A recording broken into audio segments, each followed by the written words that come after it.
All right, welcome back. We are now on lesson 18, which is in project 4. We've got 5 questions here. We're still dealing with sequences and functions. So let's go ahead and get started. The temperature of a piece of evidence is changing at a constant rate over time. The function that represents the temperature in degrees Fahrenheit is f of x equals negative 3x plus 98, where x is the time in hours that has passed since the crime. What is the rate of change for the temperature of the evidence? Okay, well, just because we're dealing with a real life scenario doesn't mean that slope is any different than it would be when we're just looking at math. So we have here a y equals mx plus b format.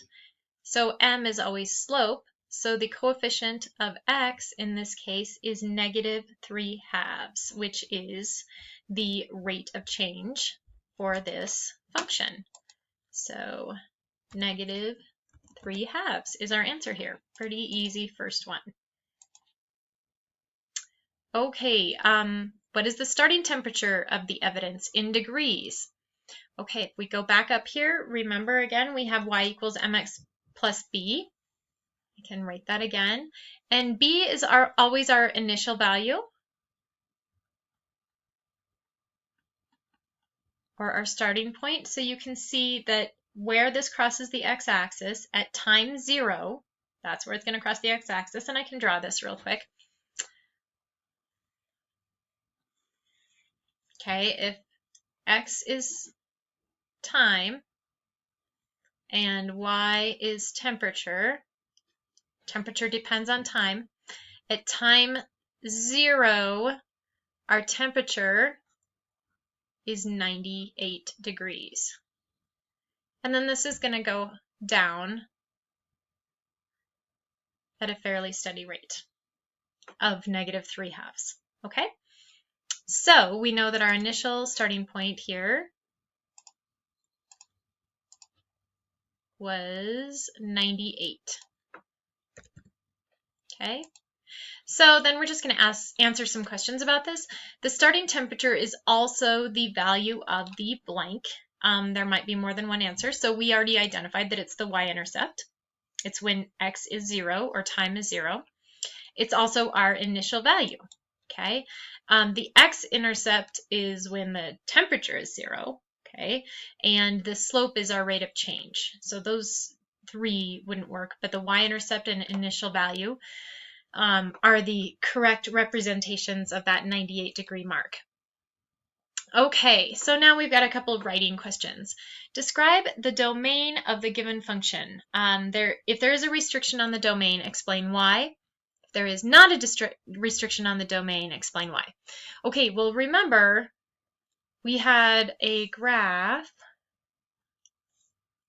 of temperature versus time. And time is our domain because it's the x-axis. Well, time, the only restriction on time is that it has to go forward. We can't, as of yet, go back in time. So the restriction on our domain is that x has to be greater than or equal to 0. So our answer here could be because our domain is time, it has to be a positive value. That is the only domain restriction. There we go. All right. And describe what the graph of the given function looks like. At a minimum, identify the y-intercept, the slope of the line, and at least one additional point. Okay. Also identify the quadrant or quadrants of the coordinate plane where the points will appear based on the domain. Okay, so we kind of started this already. I'll see if I can do it on this same graph. Let me go and erase a couple things here.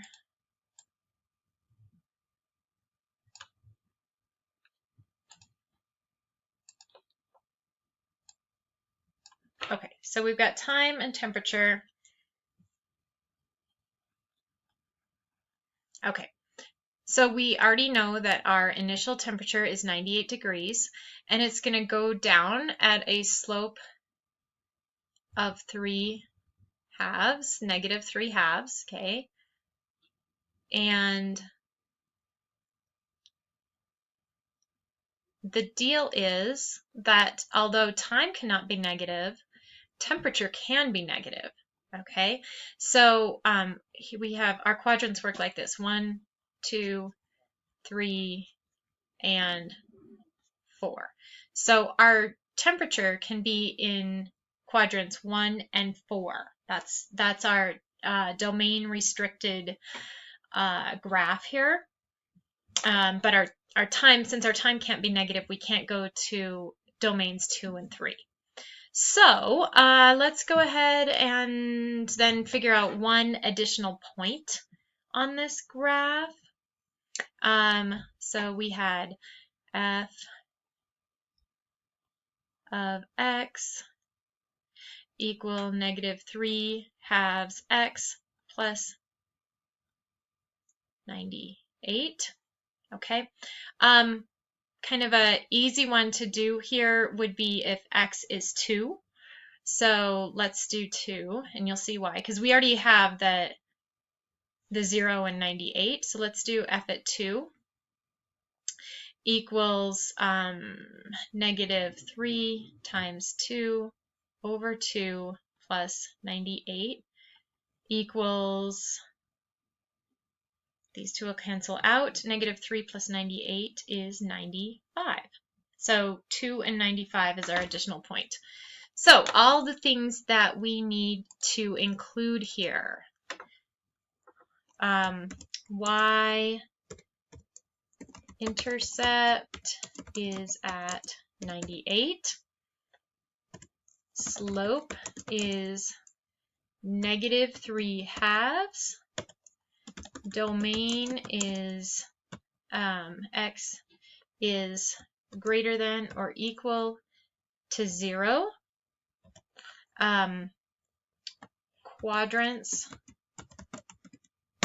are 2 and 4, and one additional point is 2 and 95. This graph will start at 98 and go down at a rate of negative 3 halves, okay, indefinitely.